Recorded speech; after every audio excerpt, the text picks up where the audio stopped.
gentlemen, please welcome Mel Gibson.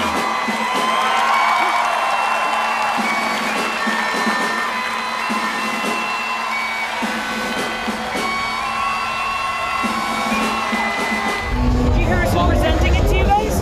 No, who? Mel Gibson. On horseback, dude. No kidding, really? In full Braveheart. No. Yeah, baby. No, You're kidding. You're lying. I couldn't have even made that up to that lying. degree. Then let us join in these festivities. To begin with, we pay homage to the classic, a guy film, Fight Club. Now, this film celebrates its 10th anniversary this year, and tonight takes its rightful place in the Guy Movie Hall of Fame. So now I invite you to once again witness the glory that is Fight Club! This is your life, and it's ending 1 minute at a time.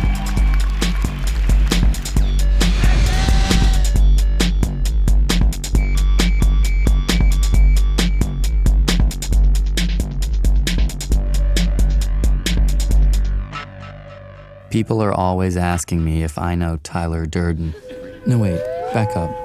Let me start earlier. I couldn't sleep. With insomnia, nothing's real. With insomnia, nothing's real. Everything's a copy of a copy of a copy. So, the yardstick of civilization. And this is how I met Tyler Durden.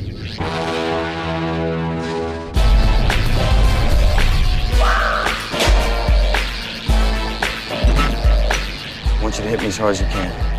What? Motherfucker! What are we doing tonight? Tonight, you make soap.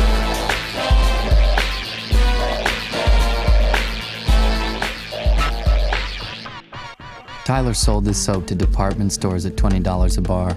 It was beautiful. We were selling rich women their own fat asses back to them. Bob had bitch tits. They're gonna have to open up my pecs again and drain the fluid. You still remaining men together? No, I got something so much better now. Gentlemen, welcome to Fight Club.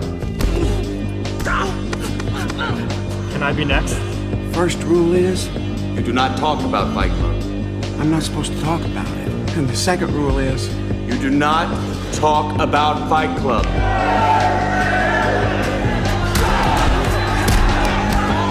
You weren't alive anywhere like you were there. Nothing was solved.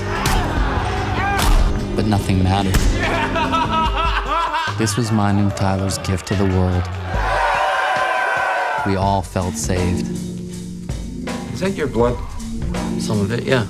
You can't smoke in here. I got right in everyone's hostile little face. And I used to be such a nice guy. Compliance and liability. My tit's gonna rot off. Will you excuse me? I need to take this.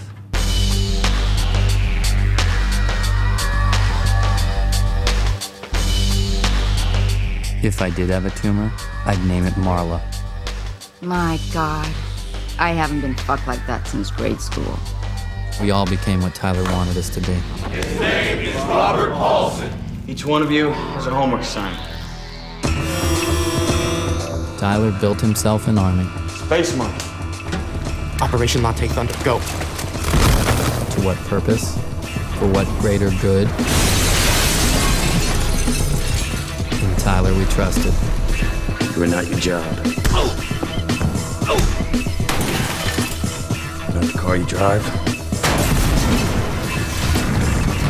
Not the contents of your wallet. You're not your fucking khakis. You're the all singing, all dancing crap of the world.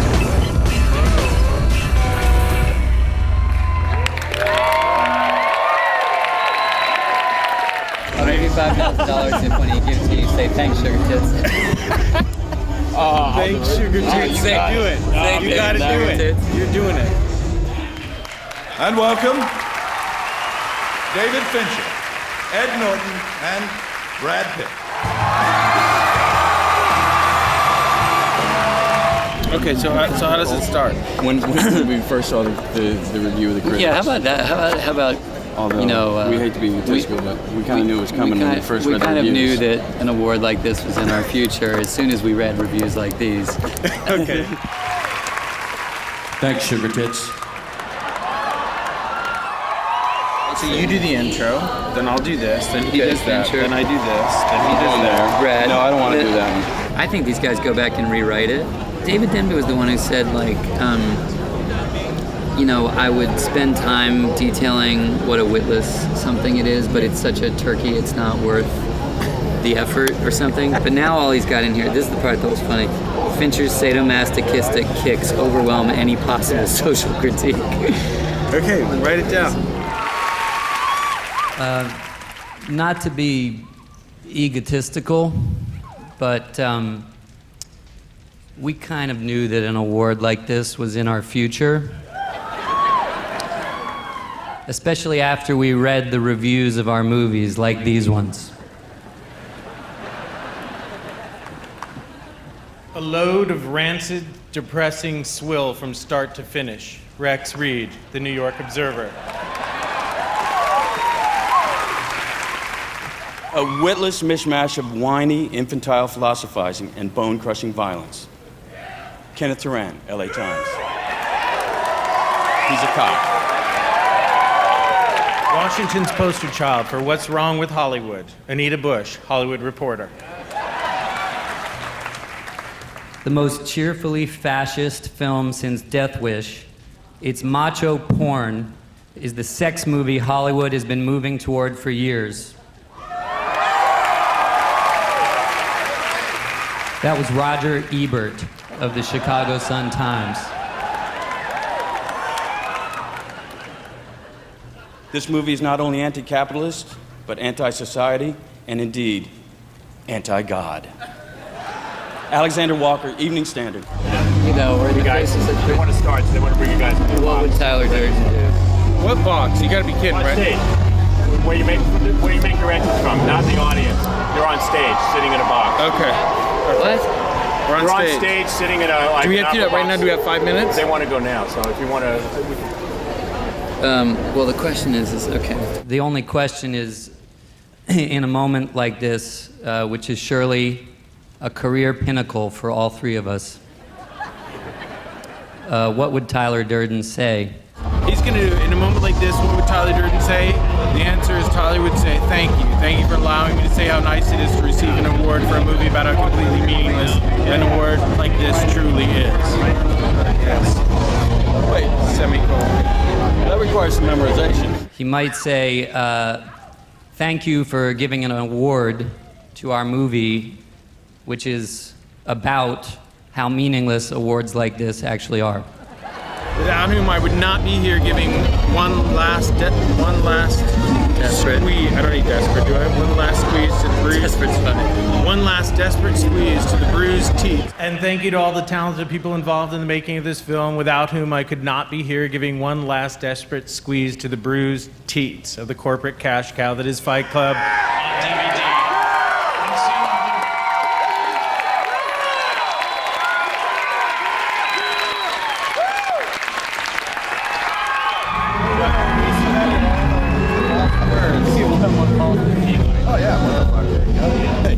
On DVD. And finally, he would say, thank you, Spike TV, for this shameless marketing device, posing as entertainment, giving us an opportunity to shill from my next upcoming film, Inglourious Basterds, directed by Quentin Tarantino.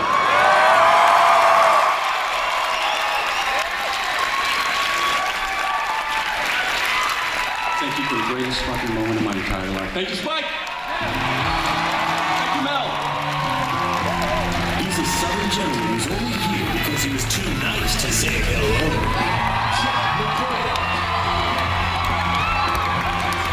Ladies and gentlemen, we're going to start the show in just a few minutes. Please take your seats.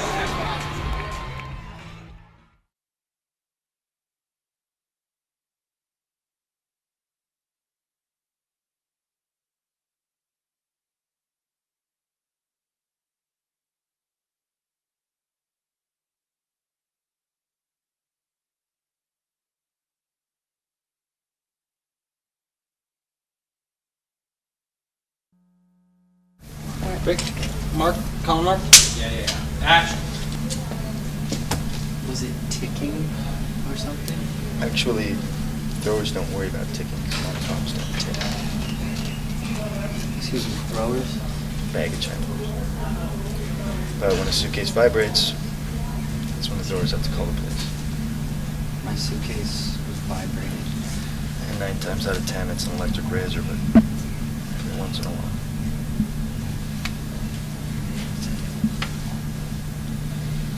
Of course, it's policy never to imply ownership in the event of a dildo. We have to use the indefinite article a dildo, never your dildo.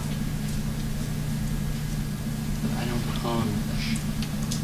I always had this idea that, and this is the one kind of place where we take a little bit of a leap. Pretty much, Tyler never affects anything that our narrator couldn't have affected himself. But we decided to throw in this one little thing at the beginning. I just love the idea of, he meets this guy in the plane. This guy doesn't seem to have any kind of cares in the world. He cuts right to the fucking bone with his, you're clever. How's that working out for you?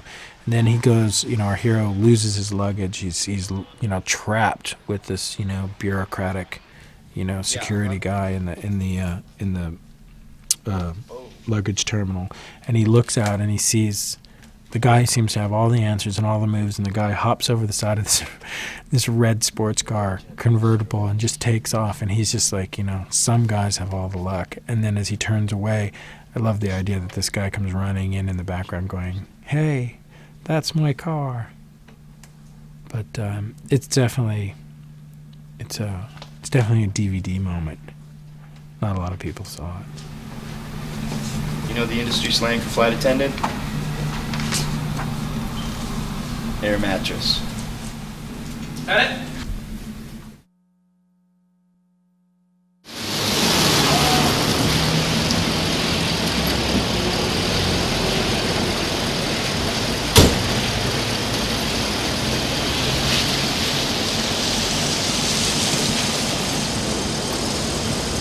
When I first moved to LA, I lived in Westwood, and I rented this apartment.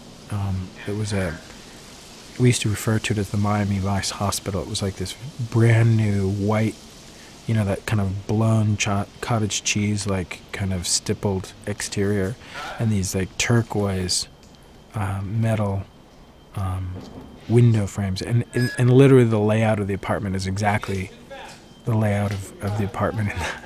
I always wanted to blow that place up, but it was based on that, and I always loved the idea of, he describes it as Chuck describes it in the book as the filing cabinet for widows and young professionals, and I always loved the idea of seeing this whole thing blow out onto the street and all this, that's kind of, what would it have been at that point? It would have been like Memphis, like furniture from Oz or someplace like that, just flaming out into the tops of trees.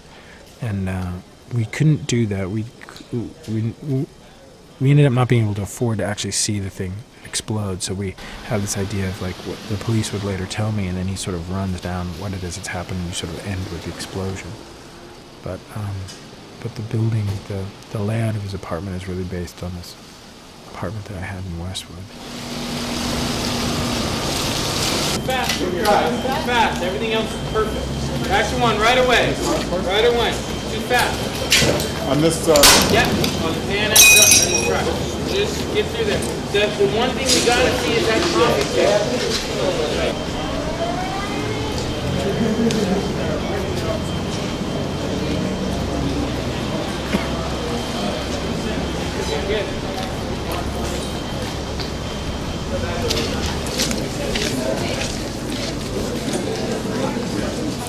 Alright, so background. Go back up to holding.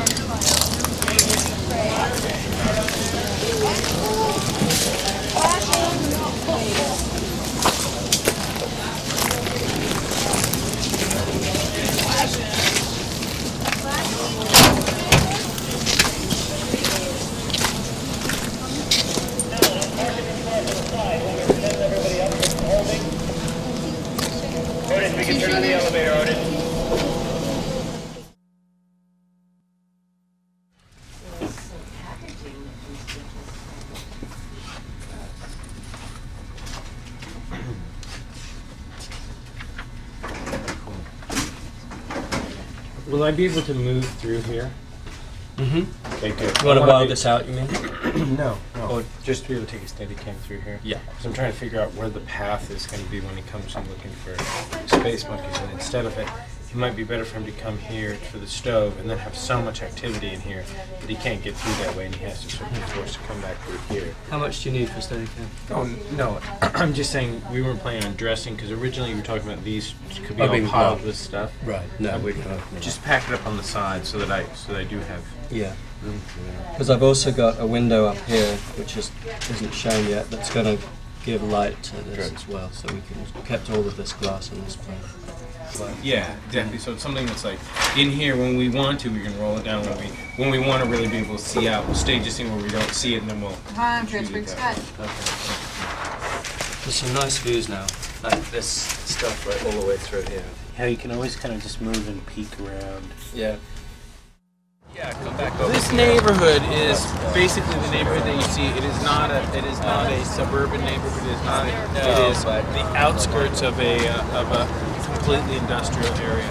So there's nobody on the streets here at night. When he says, Tyler and I were alone for a while in every direction, it's like, we don't have to do anything with traffic. If we see one car going by in one of our shops, totally. Clifford. Yes, sir. You got factory back there? Yeah. You mean that silver thing along there? The red lights? You don't have to actually have anything coming out of the statue. You can have it behind it. You can have it in front of it. But I want activity. I want to look at Something going on. And just steam. That's all I want to see is steam. Okay. I want a car up on blocks right behind that. We'll spot it from the front porch, but it should stay there. It's continuity for us. Okay? And during the day, we were saying that we were going to play that lot like. The lot can still be there, but I want. But the one thing that I want that we always, the ringer thing that we get is that car up on blocks. I want a Vista Cruiser on blocks. He takes a swig of beer and he hands it to Tyler. He says, "We should do this again sometime." And Tyler kind of looks at it, takes a swig of beer, and then later on when we cut to, he's having a flashback and he realizes he's Tyler now. We see him sitting here by himself and he takes a swig of beer and drops it in the bottle.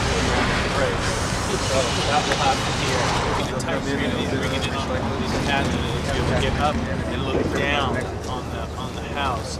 And we right around that corner, and they have golf clubs and they're hitting balls into the highway. Put something really disgusting underneath the like a street light pipe, camp pipe type of thing on that side. On this side. But I want a little bit of light into those trees back there, and possibly a practical back there that might, if we had standing water in the puddles, we just get a little reflection. But other than that, it's just blackness and top light. Remember, it's here, and this should be hideous. And then we cut, and we see the whole bus in our 240 frame, and then the bus starts to pull away and the camera booms up and we realize that the bus has dropped him off right in front of his house. They're now that Tyler and Jack are so famous that all of the municipal bus drivers are like their taxi service. They can go anywhere they want, the bus will take them. So we do that, the bus would pull away, we'd crane up and we'd see him walking up into the front door of Paper. So we're in the bus camera No, or we're outside? No, we're outside. We're probably right over here. We're probably on a 40, so we're a little bit flatter, not too wide. And our bus is blocking, so the whole frame looks like a bus.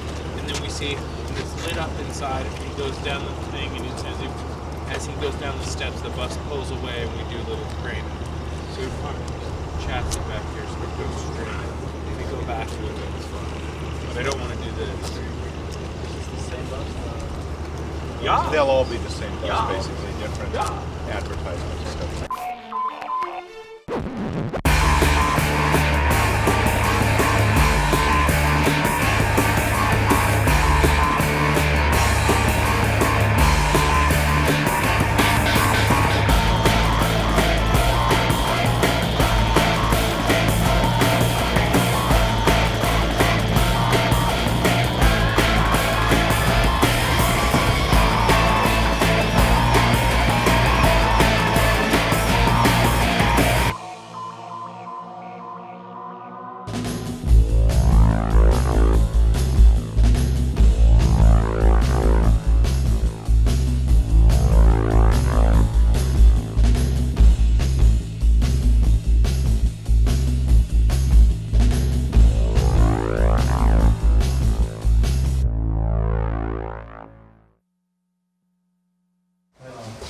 racks on top. Cases of film and stuff. Everything else in here is rocking as far as dressing is concerned. He's in the chair, he's got his feet up, he's going to do the thing. He's going to have one of those fluorescent lamps with a magnifying glass so I can see the pornography to begin with. So you'll look at it through the... Yeah, we'll see it like that. And then, so the scene's played from back here. We're kind of in this little cubby hole, looking this way, and we see this whole, we see the projectors, and we'll probably start on the projectors and pan over. And then Tyler will be center frame, and over on the left side of the frame is Jack, and Jack says, Tyler works sometimes as a projectionist. He's talking right to the camera. Film doesn't come in whole, blah, blah, blah. Sometimes it has to be done, you know, has to be shown in reels, and that's why you need the cigarette burns. Then we cut to low angle shot of Tyler. He's not even looking, he just hears it. He just points. We'll give him a little spot to point to, and he'll just point to that spot, and we'll make the little appear later in post. So he points up and he sees that, and then we cut back to the master, and Jack continues to speak to the camera about what it is. Tyler gets up in the background and walks over. I'm going to go to a little piece of coverage, either from here with the camera where we see Tyler put the reel up and start threading up the projector, or from here, I'm not really sure. But anyway, he's still moving left to right. He goes and does this. We'll have to give him some kind of little lesson ahead of time, how to at least get it in the film path. And then both these will have to be burning. Dowsers down, but I want to see it all spill. They work? Yeah. So, we may actually have to run them, so we should have somebody here to at least have one of them run, even though it's a total leak victim. So those lights basically... You don't want to stay on the upper level in the stores. Forget the upper level. Just forget about it. We won't even see that. It's on top of our frame. Well, that's going to be... top hitting down high. Do you need that much light though? What I want to do is try to keep this front light off this. Right. So using those lights over there to light the back half or light the trail for the ball. And same thing with that one back there. And then use these front lights just way down just to poke into the other side of the ball, into that path over there, and just give you a little bit of focus. Does that make sense?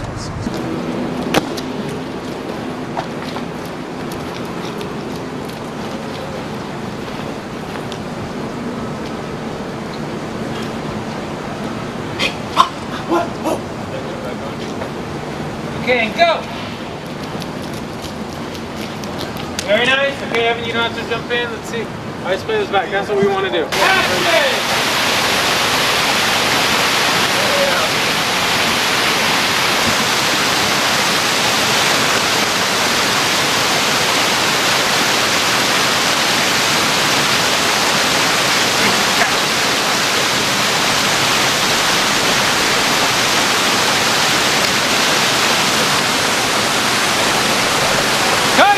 And action!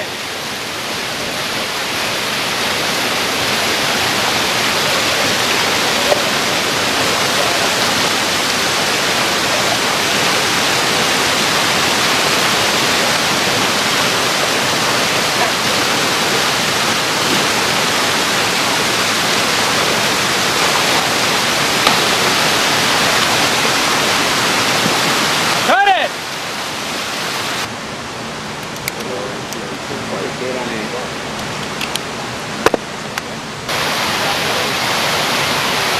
Action!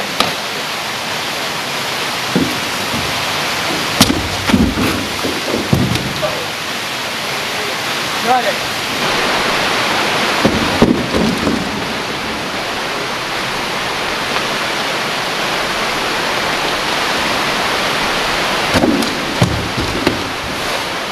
Everybody back. Okay, these cards. Stand that card out of the way. Get back in here. Let's break it forward a little bit. Okay, we're standing back. All right, so let's break right forward. That's good. Support you.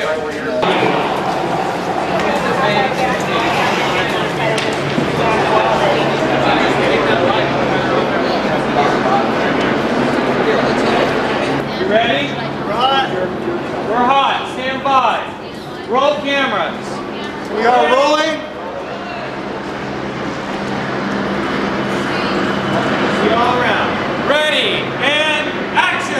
shot. Go, go, go, go, go. Touchdown, touchdown, touchdown.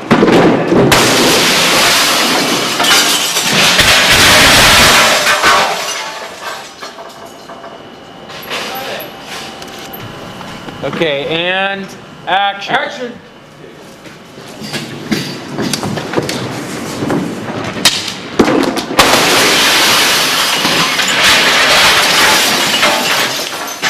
And action.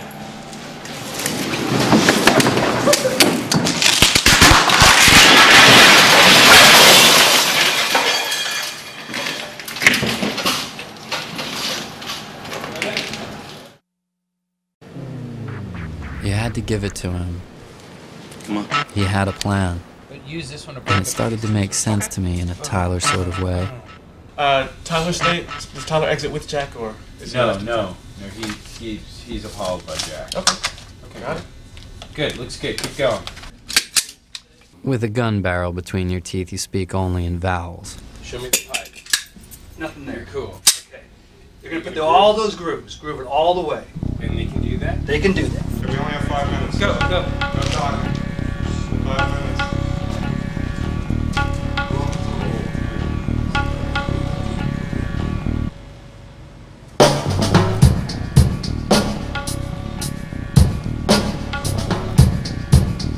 You're doing great.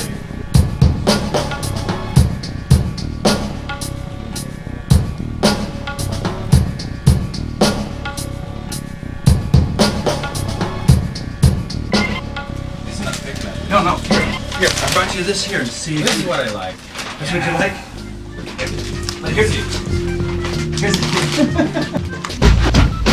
this is our backpacks with the rope. Well, we need 150 feet per bag. Then he gets them off the porch with any of these brooms. Are you still here? You fucking weasel. Don't you look at me. We've hit me, we've hit Bryce. Get the fuck off the porch. It's a nothing deal except for this one here. The only one you have to get out here. I'm not done. I'm gonna go inside and I'm gonna get a fucking shovel. Hi, David. I'm running for you.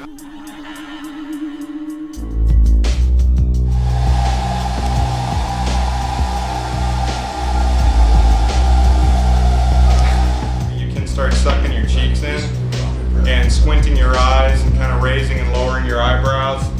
You hold the mold for us and then just let it drop off. Don't pull it off. We'll actually do a little pulling ourselves. And real slow turn out of the ears. That's it.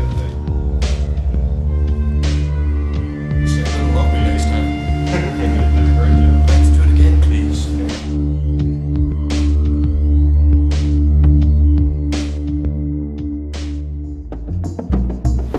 Are you running? Good, because I'm running and I'm not going to run very long. They drill in the computer here, right? No fumbling around. You get the funnel fits right in there. You guys go in, stop. Okay.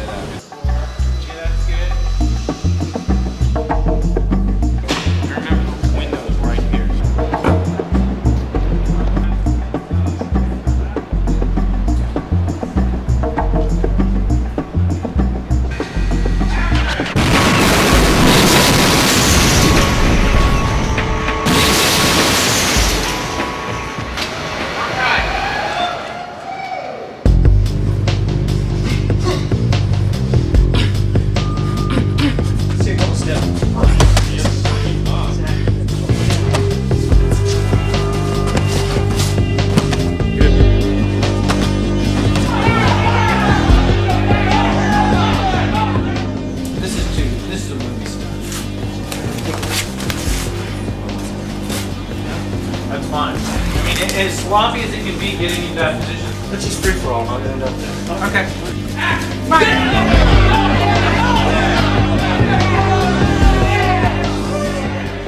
Fight shirts. No, it's the suit. I know the suit should. Won't fit in the makeup chair, except then you have to put the tight t-shirts over your face.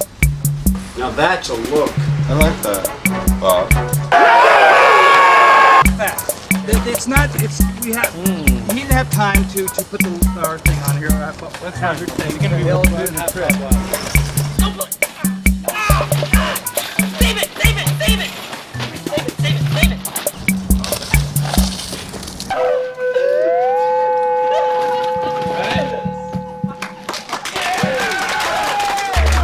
Okay, you see how it hung? My jism hung. Fantastic.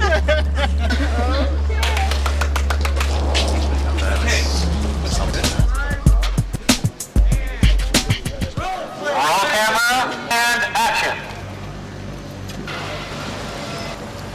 Yeah. 1, 2, 3, drop.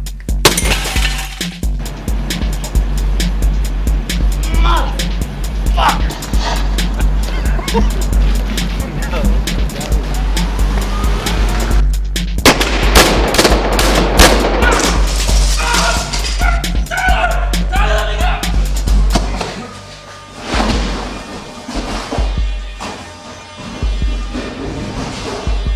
We need to do this again sometime.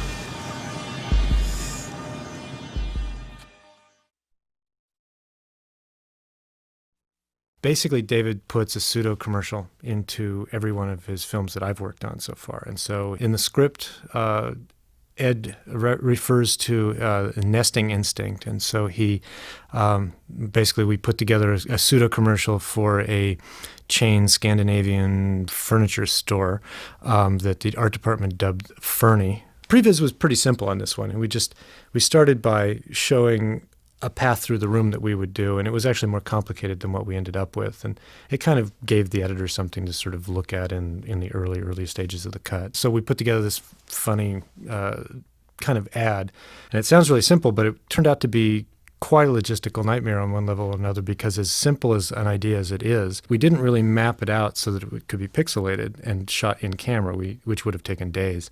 We tried to do it in a couple of hours at the end of the day, and so we carefully went through. And the biggest problem turned out to be the lighting. Like if you took a light out of a room, we had determined that we'd turn a light off and then we'd make it go away. But when you turn off a light, that affects all the stuff around it. You take a couch out of the room, its radiosity affects everything around it. You know, it's a big deal in CG these days talking about radiosity, but if you put a couch in a room that's green next to a white carpet, the carpet's not white, it's green because it's reflecting the light of the couch. And so you have to decide which carpet are you using in the shot. Obviously, once the couch is gone, it needs to be white, and when it's there, it needs to be green. But it's not that simple because the couch has half a dozen pillows on it, and there's things in front of the couch, and the couch affects some of those but not other things. And so it got to be quite a tricky bit of deciding and sort of cutting mats to carefully massage how the floor changed. And that got to be the big deal. Turning on and off lights was easy, but dealing with simple radiosity turned out to be the big mess, because we wanted to do all these things like take each individual CD out and do tiny little things like that. So all the CDs stack up one at a time, and the couch comes off pillow by pillow. It doesn't just pop off. And then as we got into it, we discovered that the signs didn't work very well, so they had to be done in CG. They couldn't just be flat in a world that was shot with a short lens. They had to be sort of warped so they fit into that world. And then eventually it was like, well, you know, if we hung on to this just a little bit longer, maybe Ed could walk behind some of it. So we ended up working that out. So instead of him just walking in front of all of it, he kind of walks through them. And it was kind of fun in the end. We had fun shooting it. And action.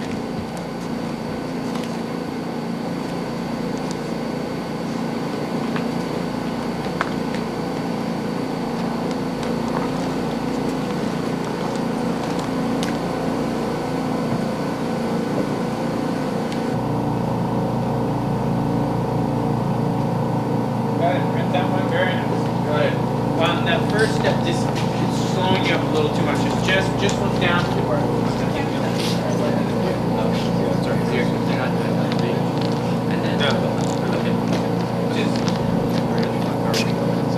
and also we're gonna we'll hear Christina and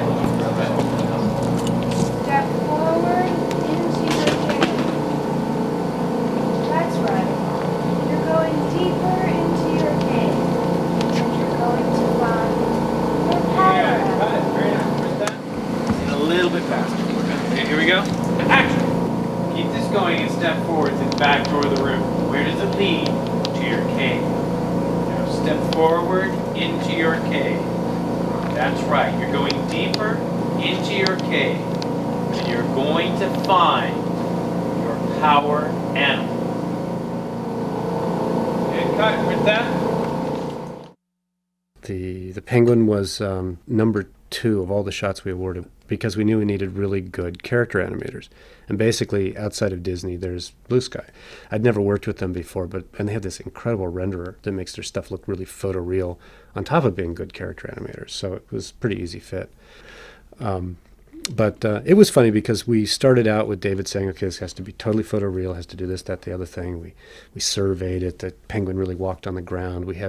They built the penguin just like a real penguin inside, and they got the little pin feathers working. Everything was beautiful, and it matched penguin footage we gave them. So this was like this king penguin, and he walked a certain way and did all this stuff. And once it finally got to that stage and we started showing it to David, David started saying, well, that's great, but, you should look at that sequence of Mary Poppins. And all of a sudden it was like off to La La Land. So it looks like the most incredible animatronic you've ever seen. No one will ever believe it's real, but on some level you believe it's there, but you don't believe it's a real penguin. So anyway, one thing about the ice cave is they didn't really know how big the penguin would be. So by the time you put Edward and the penguin together, you realize that he was like way up at the top of the frame with no headroom, and the penguin was walking on the frame line at the bottom. So they basically, Blue Sky just cut it and like raised the floor in there, so it sort of cuts him off at the shins instead of at the ankle. I remember they sent us the schedule and showed how they could be done like right after we finished production. It was like, no, sorry. No, this is going to be like a year of post almost, so you have to wait a bit. But they did all sorts of cool little things, but it's basically 2 little penguin shots and lots of adding breath. At the time they were a sister company to VIFX, they had all this breath left over from Titanic. So they recycled Leo DiCaprio's breath to come out of Ed's mouth, and there you go. Photogrammetry. That technique kind of gets you into all the different, if you will, Jack's POV shots. The condo stuff, the flying around inside the bomb, the out the window and down into the street through the van. All that stuff is all done the same way. The craziest one was flying down the side of the building where we went into this derelict building right next on Figueroa. And we had to go to all the different floors and hang his camera out there. And he hadn't really realized that we were going to do this. And Michael was really being careful about how he got his camera on the end of the boom. And I just like strapped it on and started doing it. So because I was the one person he couldn't sort of slow down, and I would just like poke it out there because we only had like 2 hours inside this building before they kicked us out. The cool thing about that technique, of course, is that you do get those images. You get all those cool things you can get out of a still camera that you can't get out of a motion picture camera. And then you get all the flexibility of CG, where you can leap out a building and pop through the street and, do all these cool things. The technique that Boof used is a little bit of a variation on the basic theme of image-based modeling and rendering. The first part of which is known as photogrammetry in map making, so it tends to pop up as photogrammetry. What Boof has come up with is how to get photoreal without having to come up with the world's most perfect shaders. They take these texture maps from an image, so it's image-based modeling. From image-based modeling, they then do image-based rendering, which is taking the image and saying, this pixel seen from all these different pictures is this color. So we use that all over the place for things that were like not necessarily good ideas to do in CG most of the time. Like the whole sequence flying through the Jack's condo is entirely CG from ground up. But we spent 4 days in Jack's condo with a still photographer and a Nikon getting very close to everything we'd fly by and taking still images of it so that we could very carefully map all that back on. And then, of course, when they finally built it all, Boof had to then ray trace reflections for all the shiny things, because part of the reason we did it this way is David wanted to have this big shiny tea kettle that we could fly right up to and not see a camera reflection in it. The Galaxy of Trash. That shot was one of those things that happened on set. One day David said, I've got this great idea. We did this trash shot. It's really boring. I want to do this thing where we pull out of the trash. I don't want to just be pushing in on it. I want to pull out of it. So Chicho and Christoph from Boof, they did a previs. They showed it to David like on a Sunday before the shoot. And he said, sure, let's do it. So art department went out and built a trash can where all the trash could be taken apart so we could photograph it from all the angles inside, even though we could never get a camera inside. And then when they finally got it back to Boof and they modeled it all and they're doing the usual image-based rendering technique to it, it was just everything in there was shiny. Everything needed to be ray traced reflections. And so they decided to do something really rash, and they decided to make it a full radiosity rendering. an average frame on that took like a day to render almost. I think it took like an 8-hour day to render a frame. So after the first time that David liked it and started tweaking it, it was kind of like, you want to tweak it? And it's like, well, you have like one more chance before the movie comes out because it takes us like 3 weeks to render this thing. The most outstanding thing about the sex sequence was the fact that it was a total R&D effort from beginning to end. We had no real clear clue what it was going to look like until fairly close to the end. I think David said it was as though one of the statues from Mount Rushmore was fucking the Statue of Liberty. It was supposed to be this sort of giant thing, and we were going to be this little gnat flying around them. So we tried a couple different sort of CG things because it was kind of clear this was not going to happen any other way than CG. But close-up people with lots of skin and hair is like the hardest thing to do, and it was sort of bleeding edge, and nobody really knew if they could do it or not. And of course, we didn't really have the money to do it since it had never been budgeted originally. So we brought in a bunch of different people. And the people who had the coolest looking test was Booth, and David kind of dug the way they wanted to do it, which was all these still cameras. Then on the 2 days that we had to shoot Brad and Helena and the 2 body doubles, I remember Brad coming in at one point and saying he wanted to see a pile of pornography so he could pick positions out of that. But basically, pornography was boring in terms of like different positions. They're all the same positions. We actually pulled out positions like out of the Kama Sutra. Literally, like they were all named after Richard Burton's names for different poses in the Kama Sutra. David picked like 6, and I think he added 4 more on the day. And we had our 15 cameras set up and our little computer controlled, perfection, all the shutters open and closed at the same time. And we got a lot of good information, but we still really didn't know what the fuck it was going to look like. We kind of had an idea. David had sort of set up every single still picture himself. We thought we had this rig that was great, and we just set it there and focus it and be ready. And then David went around and looked through every single camera and refocused it and reset it up. But even so, it looked like we needed to be even closer than that if we wanted to do the giant statue thing. So it ended up becoming about motion blur. And motion blur is like something that's doable in CG, but it's also kind of bleeding edge. So we ended up with bleeding edge motion blur, bleeding edge skin, bleeding edge hair, moving CG people, the whole thing. So it was just really hard to get it from A to B. But in the end, it's such a cool technique because there's probably, I haven't even begun to mine it. I mean, the technique's there's like 7 ways to do it. You see one in Fight Club. You see the one that's kind of the prettiest one. Ultimately, the decision was that Helena had to look pretty. We have one that's really grotesque and sort of Francis Bacon looking. I'm still looking for the right movie for that. The gunshot's sort of a long, sad story of a makeup effect that wasn't meant to happen, despite heroic efforts on the part of Rob Bottin and his guys. Basically abandoned our original idea of trying to synchronize Photosonics cameras because they're just too... There's too many flaky parts to that chain, and in the long run, we had to give it up. But while we were giving that up, Rob was giving the college try to the head. Basic idea was there from the beginning, and it was always to point synchronized high-speed cameras at a dummy and blow it up, and then synchronized high-speed cameras at Ed and not blow him up. In the end, we kind of blew him up, and we didn't. I mean, we got some interesting and often funny results, but we never really got what David was looking for. So in the long run, we pulled out of that one at sort of the last minute. We got a 5-camera rig from Panavision. Now, actually, we made the rig for the Photosonics, but we ended up putting Panavisions on it. And we set it up and we pointed it at Edward. And we put him on the stage, kind of where he would be properly lit. We put dots all over his face to act as markers so that the CG guys could figure out that part of his cheek was that part of his cheek, regardless of where his face was contorted at the moment.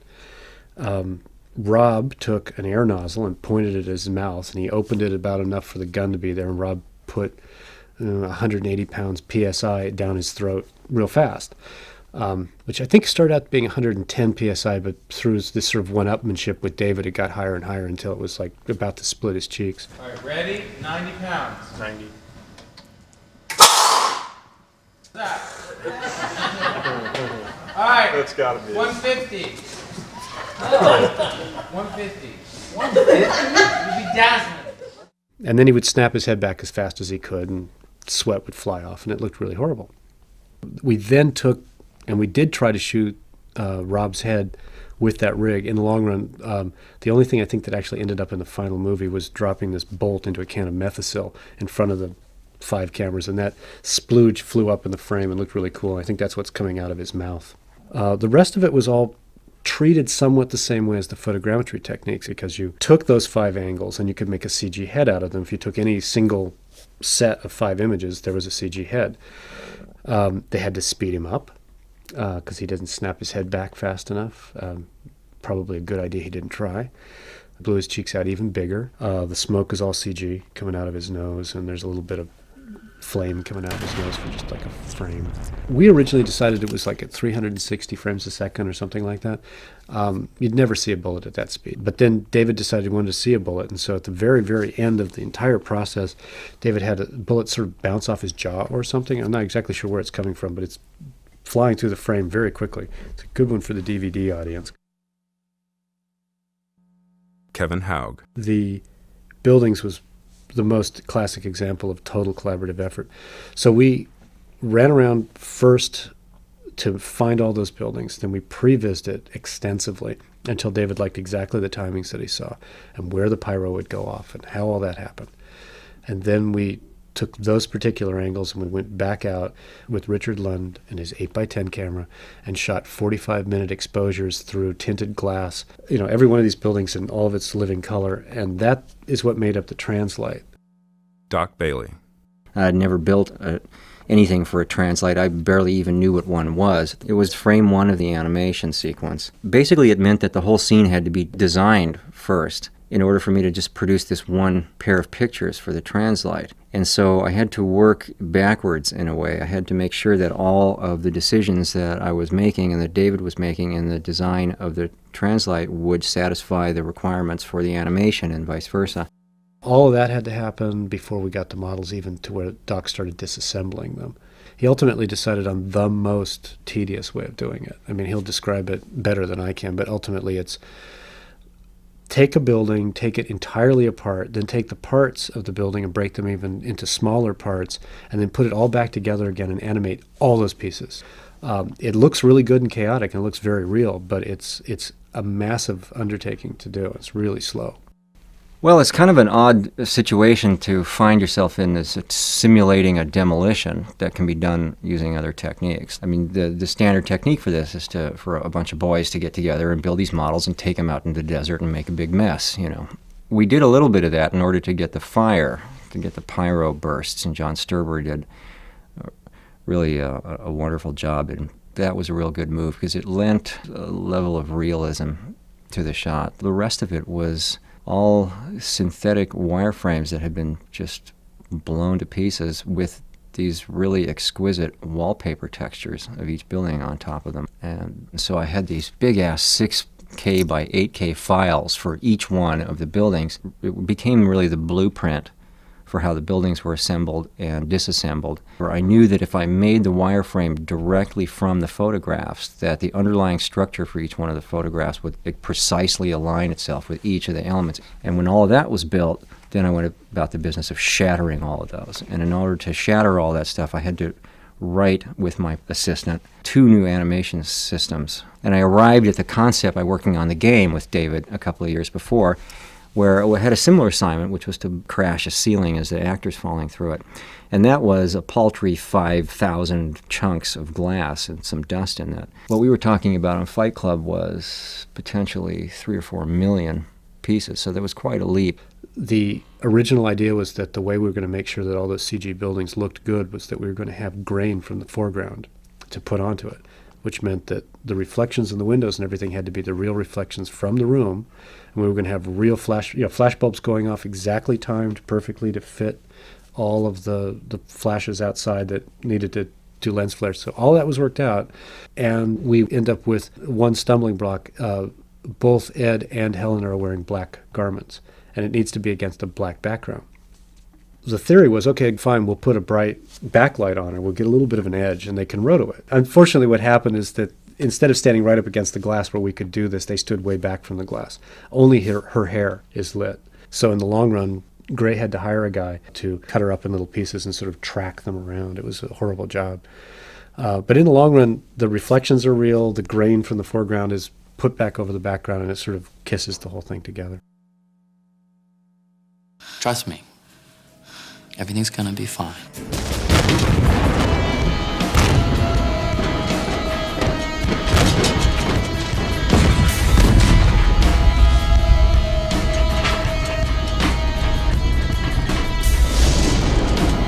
You met me at a very strange time in my life.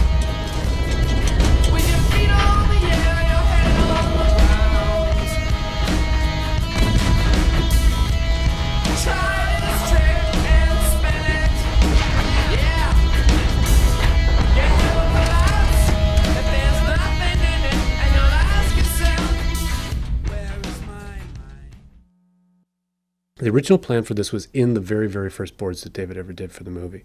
David has this sort of, always has cool title sequences. So one of the first things David said was that he wanted it to be real. He wanted it to feel really, really real. So, which is part of the reason why we ended up with Kevin Mack, because he's a fruitcake about brain science. I mean, he just, for fun, he goes to conferences and talks to neuroscientists, right? So he was kind of a shoo-in. But we needed to storyboard it, and it needed to be basically a ride film. And I've worked on ride films before, and the biggest problem is that they're one cut. So in a number of conversations with David, it became clear that what we needed is to do our own ride film map. So we hired this woman, Catherine Jones, who's a medical illustrator, has a lot of experience in like interactive and other kinds of computer stuff. But primarily one of the big things that sort of sold David on her is that she worked on the Visible Human project, where they sliced up people and then they show you what it looks like to go in as out of someone.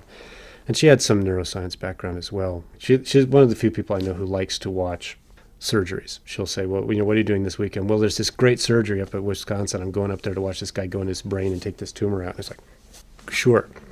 Anyway, so she got in there, sat down with David. They talked about what it ought to look like. David came up with the idea that it should look like a night dive. There should be sort of a source of light coming from us, and then there's sort of some kind of ambient light, but not very much.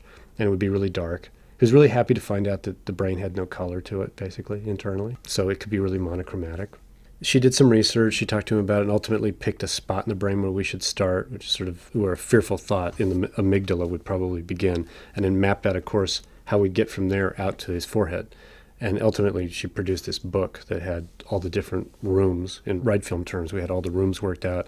And most of the doors, how do you get around this corner so you can dump the room that you just came from and get onto the one that you're in, and all those sorts of things. So we had all that when Kevin Mack finally got started. I know that once he realized he was going to be awarded it, he also did a lot of work on his own, on shaders and stuff, which was kind of like off the books and getting ready. But in the long run, they had to turn out this massive amount of film in no time at all. So it was kind of interesting. And unfortunately, of course, you've got these big bright titles over the top that kind of hide a lot of the work, who were done by Scott Makla. He came on, designed the font. He was Mr. Font. He believed in fonts, and he worked up something for Fight Club. And then shortly after that, actually, he died one morning. It was like, we got this like rumor coming from Wyden Kennedy or something. He was just like really quick. Young man, boom, overnight. But David originally wanted the titles to only be on legibly for about 8 frames, and then have this sort of after image, like a retinal purple thing going down for maybe another 2 or 3 seconds, so that you could read them sort of as an after image over the top of the thing. But you had to be like on the edge of your seat to catch anybody's title. But there were like lots of legal problems with that, so ultimately it didn't happen. To me, most important is seeing the side of it. I mean, I think the trick is going to be very effective coming off this fucking roll. And then can you show me the 2 through 5 aspect ratio that's on that?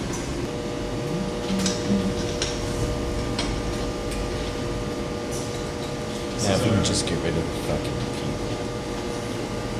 The fucking actors. I almost think it starts to make its roll too soon. It should start its roll like right there. So it's like, I would say there's kind of 2 things going on. There's the back panel, which is very chaotic. That is the skin on the outside of the plane. There's whatever's on the middle of the insulation, and then there's the pieces of it's literally like a house of cards just kind of flying away. So I think if you start with just the pieces that you have flying off and getting going in an interesting way, and then you can go in afterwards, kind of break it and say, well, this corner, this one's going to stay. I mean, I think this is basically it. This is basically what we want to do. I'd like to see the wing out there and get an idea, and I know that that's completely phony baloney. The airplane was one of those things that it was a really intense collaborative effort. We had to collaborate with previs, special effects, art department. There was a whole issue with casting at one point because we wanted the guy, Kevin Mack, who was going to be dealing with the CG part of the film, to be in it. So we had to put him in the chair. He's the guy in the chair who gets bounced up and down. And then there was this whole issue of what's the plane going to look like. At one point we were going to actually previs an actual simulation of what would happen if we really did this with an airplane. So there's all sorts of different kinds of fitting and piecing together, which all went really, really smoothly on the airplane. We had a chance to previs way in advance. We knew exactly what David wanted to look like. We had a chance to take that, port it over to motion control, test out the shot on the motion control rig with Cliff's rig there with all the seats in there. David could, as he did, hate it the first time he saw it all come together, so we could tweak it, fix it, and got it all looking pretty tight before it ever got to stage. We even knew exactly how many panels of Mylar we had to lay on the floor, because by the time we were done prevising it, it was like, well, you need 8 pieces here and 6 pieces there, and that's all you need. And the grips, of course, bought 15 or 20 extra pieces. And it was like, no, you'll never need to take them out of the bag. So we set that all up. Did multiple passes on motion control, which was a little tricky because motion control doesn't actually go as fast as that rig needed to go. So we had to do speed aperture control, where we had to undercrank so the camera could leap to like another foot, and this was all supposed to happen with live action actors there. But in the end, it actually worked out pretty well. I mean, the speed aperture control and motion control is flawless, so there wasn't an exposure problem. It was just a matter of would things look undercranked when you're looking at it in this film. So that all happened, and we got the green screen passes and all the extra goodies, and we put Mr. Mack in there, and we pounded him up and down. Actually, he got hit in the face with a pillow at one point that actually broke his glasses. And we shot some extra elements for magazines flying and things that you wouldn't want to throw at Kevin Mack, basically. Some oxygen masks that got comped into the top. And then they did all the really nasty stuff like bottles of Jack Daniels and all that sort of stuff, which is sad, actually, because David decided to overcrank the shot at sort of 60 frames a second, but if he'd overcranked it at 360, you'd see all the stuff. But even as it is, it doesn't feel that violent. At 60, it's a little bit balletic, and we never really could see all the goodies that are in the air. They're all basically motion blurs. There's these perfect little bottles of Jack Daniels that go flying by, and all you see is like one frame, a streak. And he said, see, that's the label, and that's the cap. Oh, okay, I guess, yeah, sure. It's easy to make something look good. To match exactly to the reel that's in the foreground is actually way more work. I mean, on one level, it's nice because you've got a reference, you know what you need to make it look like, but then you have to figure out how to make something look like that. And so I think they had to write stuff just to be able to figure out how to get the highlights to match on the plane and everything. And then they had 4 CG people that they stuck in there, only one of whom you get a good look at, but you kind of see the other guys in the background.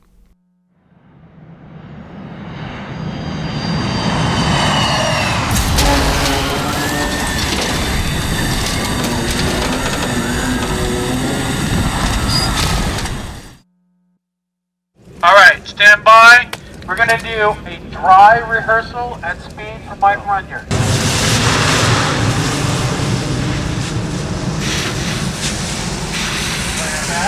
that it? What? Are we going to go on the next take, David? Yeah. We need to see that one rain tower on for a minute to check our topper on the back. Okay. I think good on an inch if you can. You did? All right, is it locked? Back to one. Rain now.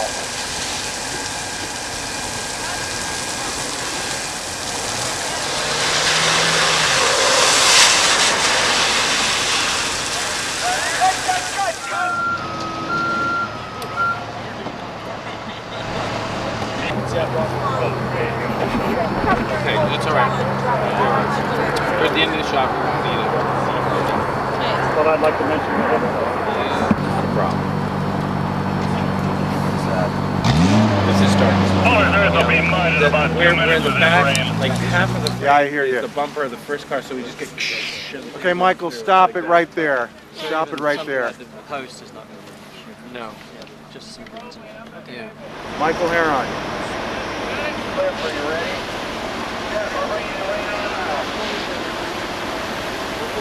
Okay, we need to swing that condor so that we get more rain in our foreground over here, so we gotta swing it back. Out camera right. Roll cameras, please. Action, action, action, action, action, action.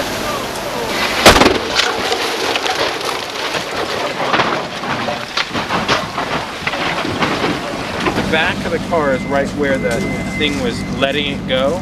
I want to move this car back so that the thing is like right over the back window, so that it comes in and hits the back corner panel more. That's what it's going to do, is turn this one more this way, so it hits it more here rather than here.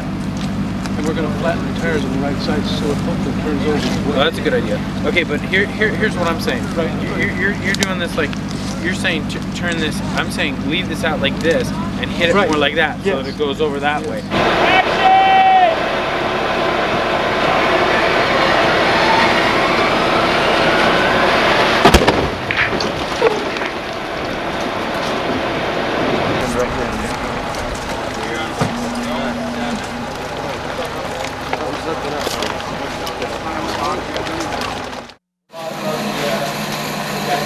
Okay, here we go. Go ahead and bring up the rain. John, that's fine. Clear, roll cameras. Get speed. Ready, and action.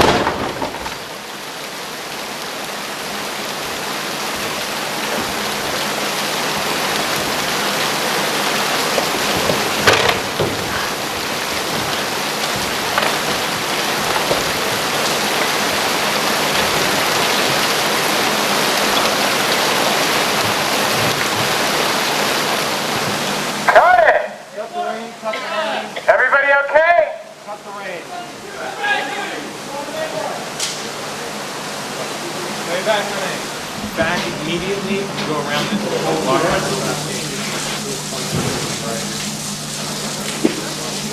Go down with it. And you gotta be down with it. You don't want to